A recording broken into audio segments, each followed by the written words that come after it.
முருகன் 2 கையில கொடுக்கிறவரோ 4 கையில கொடுக்கிறவரோ 6 கையில கொடுக்கிறவரோ கிடையாது. 12 கையில தரக்கூடியவர். கேட்டவருக்கு கேட்ட வரங்களை அல்ல, நினைத்தவருக்கு நினைத்த வரத்தை விட அதீதமான நலன்களை வாரி வாரி வழங்கக்கூடியவர். அவர் 12 கையில கொடுப்பார், வாங்குறதுக்கு நமக்கு தான் 2 கை பத்தாது. அப்பேற்பட்ட வள்ளலாக விளங்கக்கூடியவர் முருகப்பெருமான். அவர் வள்ளல்னா பக்கத்துல இருக்கிற அம்மா சும்மா கிடையாது, அவள் வள்ளி. இவர் 1 கொடுத்தா அந்த அம்மா 2 கொடுங்கன்னு வாழாம். அப்படி கணவனும் மனைவியும் போட்டி போட்டுக்கிட்டு நமக்கு கொடுக்க தயாரா இருக்கிறாங்க. வாங்குவதற்கு நாம் என்ன செய்ய வேண்டும்? அவரை நினைக்கணும்.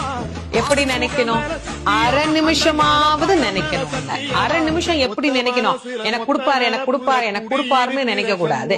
முருகப்பெருமானை உள்ளம் உருகி, அந்த உள்ளம் உருகுகிற போதே நமக்கு அப்படியே கண்களில் இருந்து ஆனந்த கண்ணீர் அப்படியே பெருகும். அந்த கண்ணீர்